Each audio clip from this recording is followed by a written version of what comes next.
నమస్కారం. Welcome to I dream. నేను విజిత. ప్రస్తుతం మనతో పాటు ఉన్నారు ప్రముఖ ఆధ్యాత్మికవేత్త జొన్నలగడ్డ జ్యోతి గారు. ఇప్పుడు అమ్మతో మాట్లాడి మరిన్ని విషయాలు తెలుసుకుందాం. నమస్కారం అమ్మా. జై శ్రీరామమ్మ. జై శ్రీరామమ్మ. అమ్మ, అయోధ్య నుంచి అక్షతలు అయితే ప్రతి ఒక్కరికి కూడా ఇంటింటికి పంచడం అనేది జరుగుతూ ఉందమ్మా. అసలు ఆ అక్షతల్ని ఏం చేయాలి? కొంతమంది ఏమిటంటే మనం తల్లో చల్లుకోవాలి అని చెప్పి, కొంతమంది మనం ఇంట్లో బియ్యం బస్తాలో కానీ బీరువాలో కానీ పెట్టుకోవాలని. అసలు నిజంగా అక్షతలు ఏం చేయాలమ్మా? జై శ్రీరామ్. హలో బదులు జై శ్రీరామ్ అనండి. చాలా చక్కటి ప్రశ్నమ్మా. నిజానికి అయోధ్య రామచంద్రమూర్తి అనగానే ప్రతి ఒక్కరికి కూడా మనసు పులకరిస్తుంది. ఎందుకంటే రాముడు అనగానే ఎప్పుడో త్రేతాయుగం నాటివాడు అని మనకు ఎవరికీ అనిపించదు. ఏదో ఈ మధ్య కాలంలోనే మన ఇంట్లో పెరిగినటువంటి బాలుడేమో అన్నటువంటి ఊహ మనందరి హృదయాల్లో ఉంటుంది. ఎందుకంటే రామచంద్రమూర్తి యొక్క వ్యక్తిత్వము మనందరి హృదయాల్లో కూడా చిరస్థాయిగా అలా ఉండిపోయింది, ఇన్ని యుగాలు దాటుకుంటూ వచ్చినా కూడా. కాబట్టి ఆ అక్షింతలు అనేసరికి ఏంటి, ప్రతి ఒక్కరికి అబ్బాయి ఏం చేయాలి, అయ్యో అయోధ్య నుంచి వచ్చాయి కదా. నిజానికమ్మా ఈ అయోధ్య నుంచి వచ్చినటువంటి అక్షింతలని ఇంతమంది ఇలా పంచుతున్నారే, వాళ్ళందరూ కూడా హనుమంతులేనమ్మా. ఎందుకంటే అది నిజానికి సాధ్యమయ్యేటటువంటి విషయం కాదు. ఎక్కడో అయోధ్యలో ఉన్నటువంటి అక్షింతల్ని తీసుకొచ్చి ఇన్ని కోట్ల మందికి అందరి ఇళ్లకి పంచటం అంటే ఒక్క మానవులతో అయ్యే పని కాదు. వాయుపుత్రుడు అయినటువంటి హనుమ వల్లే అది సాధ్యమవుతుంది. అందరి హృదయాల్లో కూడా సేవ చేయాలి అన్నటువంటి ఆలోచన కలిగిస్తుంది కూడా ఆయనే. ఆ రకంగా అక్షింతలు అందరి దగ్గరికి వస్తున్నాయి. ఈ అక్షింతలు వచ్చినప్పుడు మనం ఏం చేయాలి, వాటిని ముందుగా తీసి పూజ చేసేటటువంటి దగ్గర భద్రపరుచుకోవాలి. ఓకే.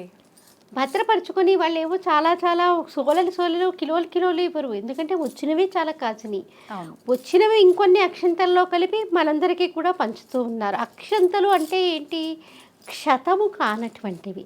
అంటే వెన్ను విరగనటువంటి బియ్యానికి ఆవు నెయ్యి, పసుపు, కుంకుమ కలిపి వాటిని అక్షింతలుగా తయారు చేస్తారు. ఉపాసన ఉన్నటువంటి వాళ్ళు మనం ముట్టుకోగానే మనలో ఉన్నటువంటి పాజిటివ్ ఎనర్జీ ఏదైతే ఉందో ఆ అక్షింతలకు వస్తుంది. భగవన్మూర్తి దగ్గర వేసిన అంతే ఆ పాజిటివ్ ఎనర్జీ. మనం ఒక విగ్రహాన్ని ప్రతిష్ఠించే ఊరికినే ప్రతిష్ఠించం, అవును, దానికి ఆవాహన చేస్తాం, ప్రాణప్రతిష్ఠ చేస్తాం, అడుగున యంత్రాలు వేస్తాము. అడుగున యంత్రాలు పెట్టి అలాగే ఆ విగ్రహాన్ని కూడా పూలల్లో నివాసం ఉంచి, ధాన్యంలో నివాసం ఉంచి, అనేక ద్రవ్యాలలో ఆవాసం చేయించిన తర్వాతే విగ్రహాన్ని ప్రతిష్ఠ చేస్తాం. అన్ని రకాలుగా పాజిటివ్ ఎనర్జీ అనేది ఆ అక్షింతలకి చేకూరుతుంది. అలా చేకూరినటువంటి అక్షింతల్ని మనకందరికీ కూడా రామరక్ష జరగాలని, మనందరిలో ఇళ్లల్లో కూడా అలాంటి శుభం జరగాలని, అందరికీ పంచాలి అనేటువంటిది ఒక ఉద్యమంలా తీసుకొచ్చారు. అలా వచ్చినటువంటి అక్షింతల్ని మనం కూడా కాసినే ఇస్తారు కదా వాళ్ళు, ఇంకొన్ని అక్షింతలు కలుపుకొని వాటిని భద్రపరుచుకుని 22వ తారీఖు ఏం చేయాలి, చక్కగా రామచంద్రమూర్తికి సంబంధించినటువంటి పూజ ఎవరికి తోచింది వాళ్ళు చేసుకోవచ్చు. రామరక్ష స్తోత్రం చేసుకోవచ్చు, అష్టోత్తర శతనామావళి చదువుకోవచ్చు, సహస్రనామావళి చదువుకోవచ్చు. పురుష సూక్తంతో స్వామివారికి పూజ చేసి తర్వాత ఉపాసన ఉన్నటువంటి వాళ్ళు ఉపాసన చేసుకొని ఆ అక్షింతల్ని రామచంద్రమూర్తి మీద కాసిని వేసి మిగతావి మన శిరస్సు మీద ధరించాలి. ఓకే. అలా ధరించినట్లయితే సీతారామచంద్రమూర్తుల యొక్క పరిపూర్ణమైనటువంటి అనుగ్రహము మనకి లభించినట్లు. ఓకే. పైగా మధ్యాహ్నం తర్వాత ఈ పనులన్నీ కూడా చెయ్యాలి. అభిజిత్ లగ్నంలో కదా అక్కడ మనకి విగ్రహ ప్రతిష్ట.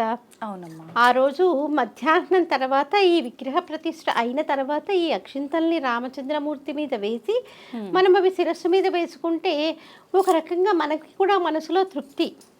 అందరం కూడా అయోధ్యకు వెళ్ళలేం కదా.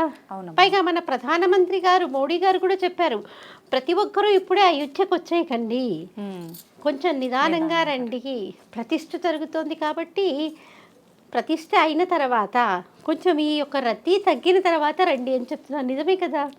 అందరికీ ఆరాధ్య దైవమైన ప్రతి ఇంట్లో కూడా ప్రతి కన్నెపిల్ల ఏమనుకుంటుంది, నాకు వచ్చే భర్త రామచంద్రమూర్తిలానే ఉండాలని కోరుకుంటుంది. ఎందుకంటే ఏకపత్ని వ్రతం అనేటటువంటి వ్రతాన్ని అవలంబించినటువంటి మహనీయుడు ఆయన.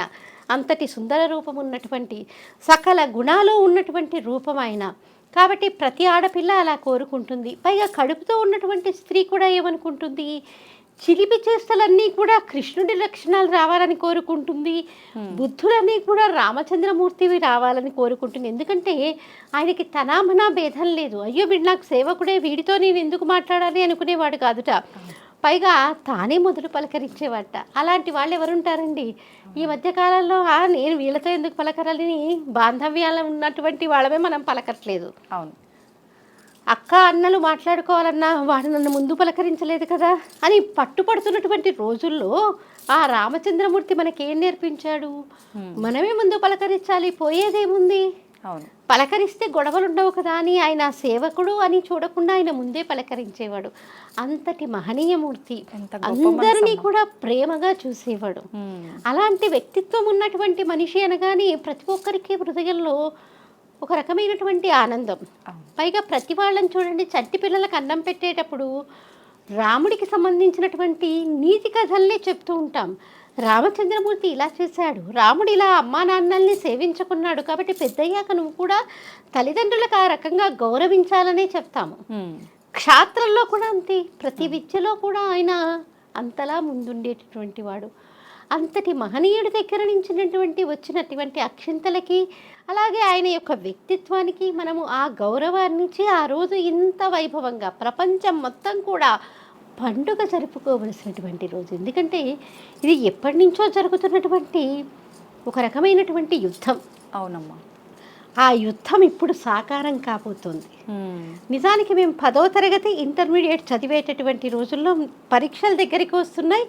ఈ గొడవ ప్రారంభమైంది. అయోధ్య రామచంద్రమూర్తిది, బాబ్రీ మసీద్ది. ఓకే.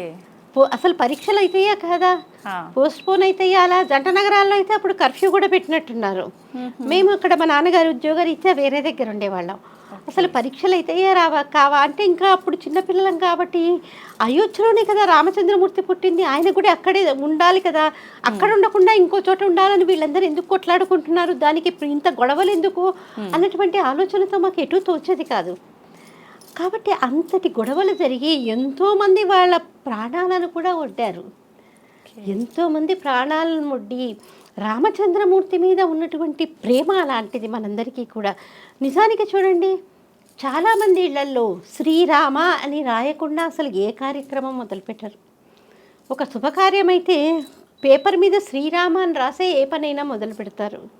అంటే ఎంత గొప్పగా ఆ నామం ముద్రించుకునేటట్లు మనకి వశిష్ఠుల వారు దశరథ మహారాజు గారి యొక్క పెద్ద కుమారుడికి అటువంటి నామాన్ని ఇచ్చారు. కాబట్టి మనందరం కూడా ఆ నామాన్ని అనుకుంటూ, ఆయన్ని ఊహించుకుంటూ, అక్కడ జరిగేటటువంటి విధానాన్ని ఊహించుకోమని చెప్పారు. కానీ మన ప్రధానమంత్రి గారు తరలి వచ్చేయండి అని చెప్పలే. నిదానంగా వెళ్ళి ఆ మూర్తిని మనం దర్శనం చేసుకోవచ్చు. ఈ లోపల మనకి మీడియా అంతా ఉంది కాబట్టి అక్కడ జరిగేటటువంటి విషయాలన్నీ కూడా నేనంటే నేను అంటూ అందరూ లైవ్ టెలికాస్ట్ చేస్తూనే ఉంటారు. గర్భగుడిలో జరిగేటటువంటివి మనకి తెలియచేయకపోయినా మిగతా విషయాలన్నీ కూడా మనకు తెలుస్తూనే ఉంటాయి. కాబట్టి అందరం ప్రశాంతంగా ఇంట్లోనే కూర్చుని రామచంద్రమూర్తిని మన భూమధ్య స్థానంలో, ఎందుకంటే అందరికీ తెలిసినటువంటి మూర్తి ఆయన మూర్తి, ఆయన మూర్తిని మనం భూమధ్య స్థానంలో దర్శనం చేసుకుంటూ ఆ రోజంతా కూడా చక్కగా రామనామాన్ని పలుకుతూ మనందరం కూడా తరిద్దాము. ఇలాంటి గొప్పనైనటువంటి రోజుని చిరస్థాయిగా నిలిచిపోయేటట్లు మనందరం కూడా ఒక పెద్ద దీపావళి పండుగలాగా జరుపుకోవాలి. తప్పకుండా అమ్మ. నిజంగా చాలా మందిలో ఈ అక్షతలు రావడం వరకు ఓకే, అది మనకు దేవుడి ఆశీర్వాదం కింద భావిస్తున్నారు. కాకపోతే అసలు ఏం చేయాలి, తల్లో చల్లుకోవాలా, ఏం చేయాలనే సందేహం ప్రతి ఒక్కరిలో అయితే ఉందమ్మా. మీరు చాలా చక్కగా సందేహాన్ని అయితే నివృత్తి చేశారమ్మా. జై శ్రీరామ్. జై శ్రీరామ్ అమ్మ.